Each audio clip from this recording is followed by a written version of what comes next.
Yo, what up people, it's your boy the Live King coming at you with a quick video. And in this video I just want to talk about the NHL 21 technical test. I've been playing it for the last couple of days. I've been playing mainly World of Chell. I played like 2 games of the online versus, but like last year I'm not a fan of these teams. They just keep pressing and pressing for the entire game, and there's pretty much no penalties on doing it. My only way that I can suggest them even fixing that is that they just bump up the fatigue, because a lot of the times, one of the games that I was playing, I had 11 shots and the other team had like 37, and I literally couldn't get the puck out of the zone. Every time I would get the puck out of the zone, the guy would just press me again and then lift stick whatever and then throw it back in the zone. I mean, it's cool, that's hockey, but at the same time it's like you shouldn't be able to do that for 3 periods straight. I'm a Penguins fan, and if those guys do that for 2 periods, the 3rd period the other team is coming back and beating them. So in a sense, I think they have to figure out how they can balance those type of situations.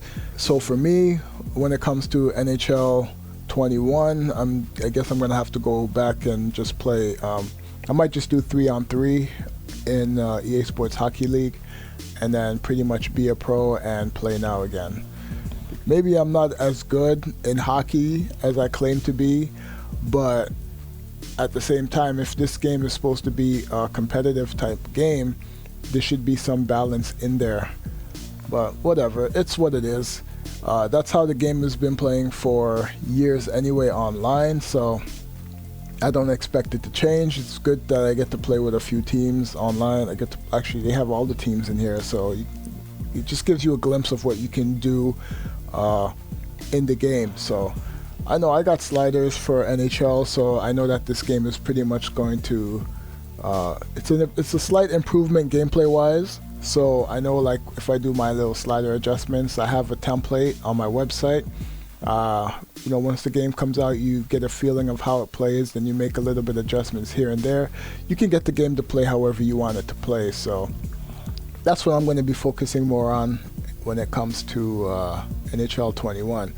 But as far as this beta goes, there's a lot of little things that I've seen in the menus, and I actually like the little changes that they added to the game, because like I said, if they're gonna move to next gen, it's better that they add everything that they can now and then be able to port all these current features into next gen, on top of adding other modes that they couldn't get a chance to do. I know a lot of people are looking for GM connected, so maybe that's something they'll bring back for next gen once they perfect all the modes, or once they put all the modes they need to put in this game, they can start focusing on stuff like that. So I'm not saying GM connected is going to be in the next game, but they can focus on other modes. So I'm going through the menu right now on the beta. The gameplay on the screen is NHL 20. One thing I noticed in the menus, I'm going to volume settings right now. They got coach calls volume. So that's a nice addition that they have in the game. If you're nearing the end of your shift, you'll hear the coach call out line change and stuff like that. So that's a nice little touch that they have in there. They have arena announcer volume. A lot of the sliders that they had bunched up, they actually have an individual slider for it now.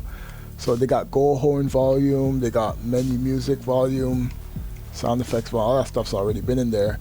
But at the bottom, they have Be a Pro cutscene volume for in-game, and then they have Be a Pro cutscene volume for the actual mode in general. So these little things like that, me personally, I like, because sometimes you just don't want to hear a lot of the certain things in the game, and you can just turn it down. So, but one thing I like what the devs do in NHL is that they allow you to have a lot of customization options, and that's something a lot of EA Sports games don't give, especially Madden. Like if you look in some of those slider settings on Madden, it's not really a lot to work with. So heading now into World of Chell.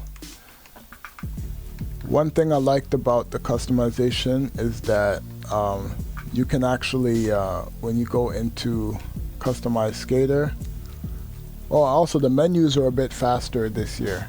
Hopefully it's the last year they use these menus, because it's kind of generic, I should say. They work, but they're generic in a sense. So one thing that they added in NHL is a behavior tab. So once you click the behavior tab, they have shot styles, which they had last year, and now they have skating styles. So with skating styles now, they pretty much added a slider for any type of movement. So with the movement, you have spine angle, you have spine curve, you have stride gait, stride distance, height, stride height, upper body twist, hustle style, hustle arm swing motion, hustle arm snap, one-handed arm swing, one-handed stick swing, one-handed stick height, two-handed stick swing, and two-handed stick angle, and two-handed stick sweep. So you can pretty much move these sliders between 0 and 99 and pretty much customize how your player can skate on the ice. So it brings that differentiation element to the game, and I think this is a feature that a lot of games are going to look at, and they're going to try to put it in their game, especially 2K. So, but I think for the spine angle, I believe if you have a tall player, you might as well use the spine angle closer to 0 rather than higher towards 99. But if you have a smaller player, you obviously want to go higher because you want your guy lower to the ice. So that's one thing I noticed in this mode that's pretty nice. Everything else is pretty much the same, but that was a little nice touch that they added to the mode. I think I'm going to leave it at that. There's not really much else I can talk about with this game. I thought the gameplay was a bit better. I didn't think the gameplay was bad last year. I think online specifically, they have to find a way on how they can balance the gameplay, how they can balance interceptions. I think they should just make the puck a little bit more loose. I think they should slow down the gameplay online because, like I said, the gameplay is too fast. They need to have some kind of fatigue penalty. And, you know, a lot of people that play this game, they just hold down the hustle button and they just go from one end to the next. They don't really play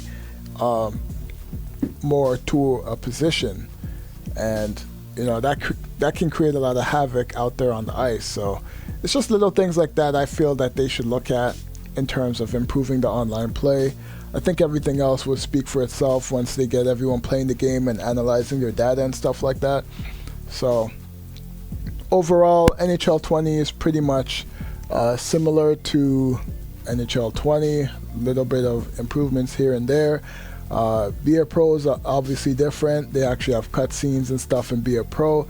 That's something that they said that they couldn't do without Frostbite. As you can see, this is still on Ignite Engine, and they have cutscenes and all that stuff in the game. So I'm looking forward to BA Pro this year. I finished the whole season last year, and you know, I had fun with that mode. So I'm definitely going to be doing it again this year.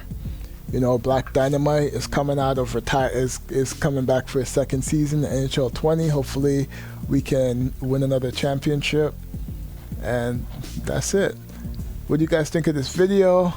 If you haven't already, like and subscribe, all that good stuff, and I'm gonna catch you guys on the next video. Alright, peace.